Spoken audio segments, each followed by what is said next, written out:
Exodus 21. Fair treatment of slaves.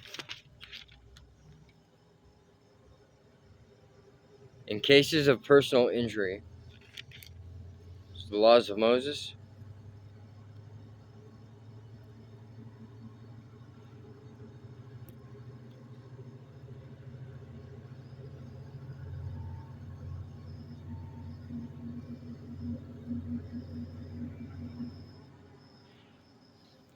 These are the regulations you must present to Israel. If you buy a Hebrew slave, he may serve for no more than 6 years. Set him free in the 7th year, which is the year of Jubilee, and he will owe you nothing for his freedom. If he was single when he became your slave, he shall leave single. But if he was married before he became a slave, then his wife must be freed with him. If his master gave him a wife while he was a slave and they had sons and daughters, then only the man will be free in the 7th year. But his wife and children will still belong to his master. But the slave may declare, I love my master, my wife, and my children. I don't want to go free.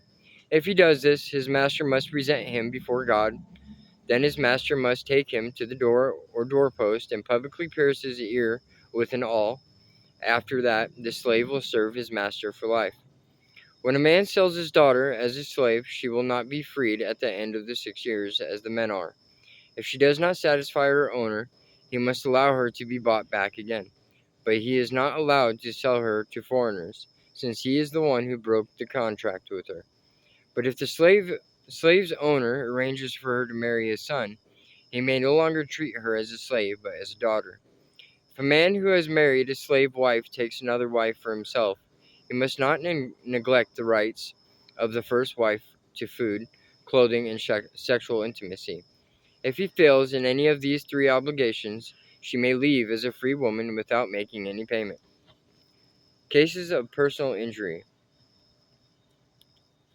Anyone who assaults and kills another person must be put to death.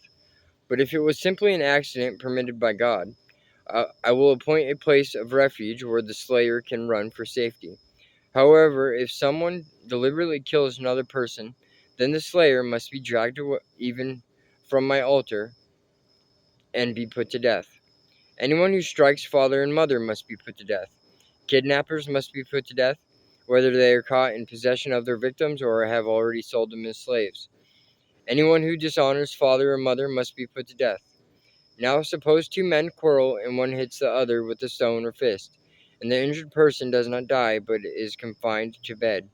If he is later able to work outside again, even with a crutch, the assailant will not be punished but must compensate his victim for lost wages and provide for his full recovery.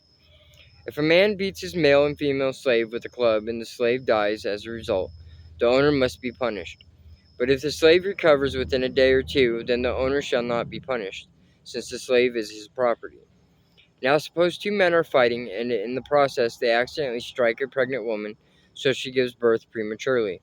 If no further injury results, the man who struck the woman must pay the amount of compensation the woman's husband demands and the judges approve.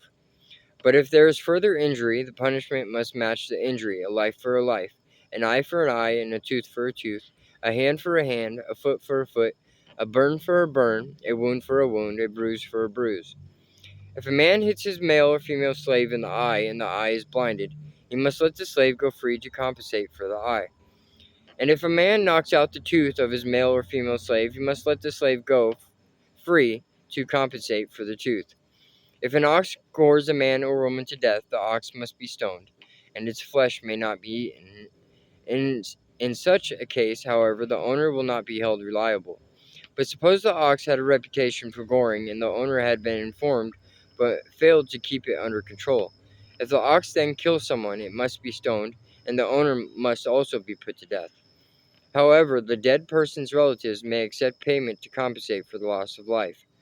The owner of the ox may redeem his life by paying whatever is demanded. The same regulation applies if the ox scores a boy or girl, but if the ox scores a slave, either male or female, the animal's owner must pay the slave's owner 30 silver coins, and the ox must be stoned. Suppose someone digs or uncovers a pit and fails to cover it, and then an ox or a donkey falls into it. The owner of the pit must pay full compensation to the owner of the animal, but then he gets to keep the dead animal. If someone's ox injures a neighbor's ox, and the injured ox dies, then the two owners must sell the live ox and divide the price equally between them. They must also divide the dead animal. But if the ox had a reputation for goring, yet its owner failed to keep it under control, he must pay full compensation, a live ox for the dead one, but he may keep the dead ox.